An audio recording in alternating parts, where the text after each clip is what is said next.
is back behind our display, and it's showing, well, you know, we've shown everything. We did a groove this morning and did a presentation on that, and right now Chuck is doing a presentation on his um, stuff. Photons are ability to capture a photon is using the different colors of the rainbow, and the rainbow in capturing the frequencies is yellow, blue, and all colors of the rainbow. So then I got to thinking, well, what elements of the earth capture these colors, capture these frequencies? So what I came up with, what did the artisans use to capture those frequencies?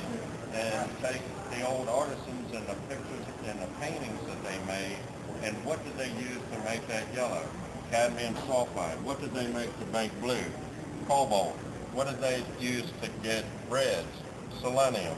So these are all the periodic tables of the earth, and I studied the periodic tables and what frequencies they gather, and this is what I came up with what they already understand, that each color is a frequency and can be captured. Now that you captured the photon and the frequency, how do you manipulate that into a battery potential? Well, you take an inductive material such as copper or aluminum, and you take this element, which is cobalt or cadmium sulfide, and different elements get different types of electrons, photons, and you're able to capture it with the paints.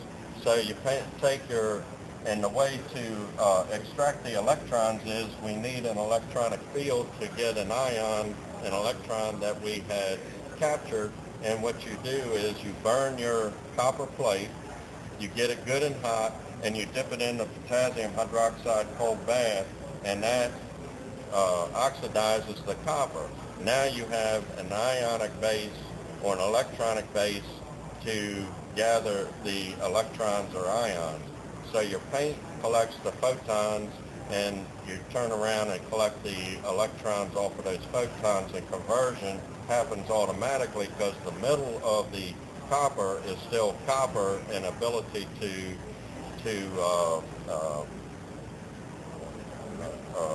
multiply the electrons up, and the outside is been burnt and release the electrons, which makes it an absorber, and it transfers the photon into an electron, which charges the plate. Now, how do we get that charge into our battery system and for charge?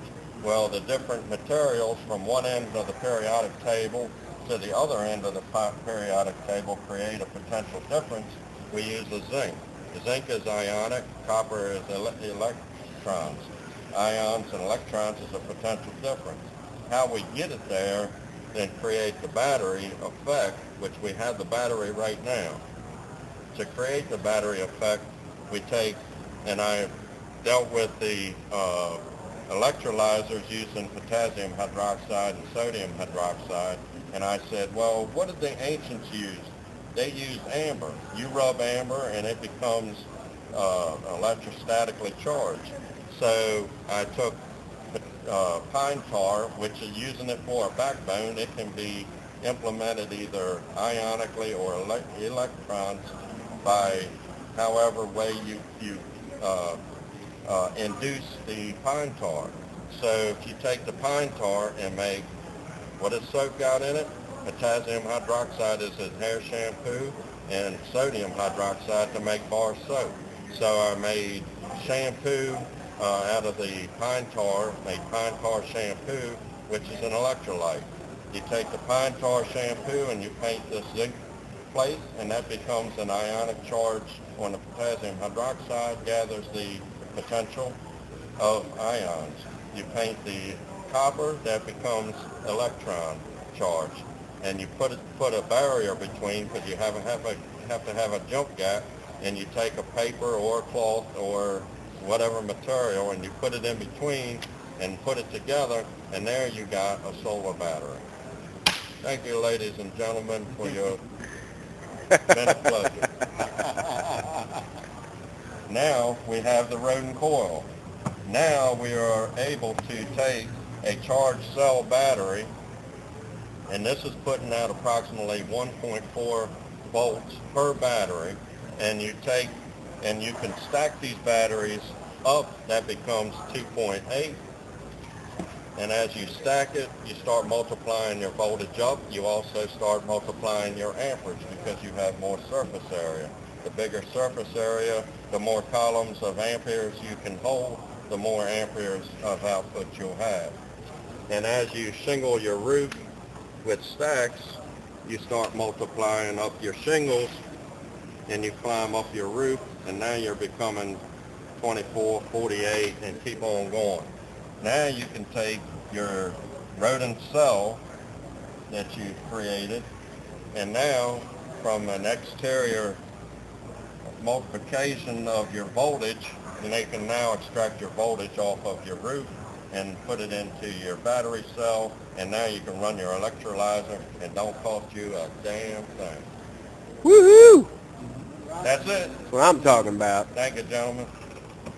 Thank you for your time. Thank you. Great presentation. Very good. Boy, John, man, you can't talk about it. That's how it is. I remember everything you said. Yeah, I know. Bullshit. You remember. You just got to play it back. Yeah, right. I remember he was talking, and I was going,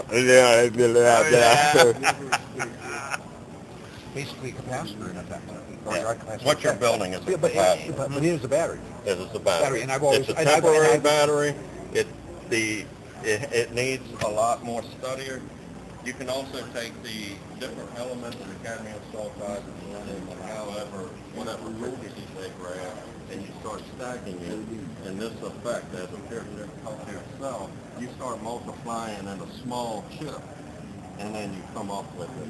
Now think of the rodent coil design and how the S-factor comes into play. You've got the S-factor going there, okay? And now you take the Peltier and start S-ing off the Peltier effect. I need an AutoCAD designer to finish designing what I want to do in my place with different materials. And that's looking at magnetic ferrite materials and stuff like that. So your chemist, now I know somebody knows somebody. Yeah, know somebody. Knows somebody. Hey, and it's all about knowing somebody. Knows somebody. So that is it in a handbasket. It may not look like a lot of sense, and I've taken small sheets of cellophane paper, and that's titanium oxide, that's cadmium sulfide, that's zinc oxide, and different materials, carbons, seleniums mixed with other paints, and you can actually stick these on a oxidized plate. That's an oxidized plate, and you can start stacking them and rearranging them and testing the sun's current in the plate itself and how it absorbs the electrons and charges the plate. Once you charge the plate, you have to figure out how to make the battery, and that's what I basically did. I've done a lot of research. I knew this from messing with the electronics in the automotive field and burning metals over the years.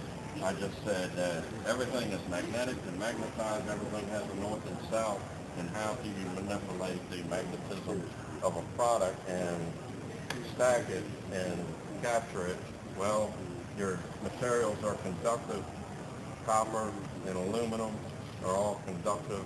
Aluminum seems to give up and multiply more electrons than copper, but copper is a better storer of the electrons. So, sitting in a box in a shed for about the past, since we met last,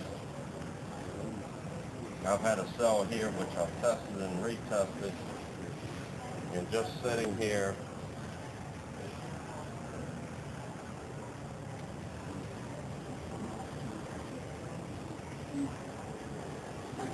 it's putting out 420 millivolts right now. I take it outside and it'll charge up. And this cell will put out about 1.2 to 1.4 volts when it charges up. It's going backwards because I got the reverse lead. How long would it take doing that? Exposure, what kind of time period? A minute? 5. Take it outside now. You can watch it climb. That's the kind of information.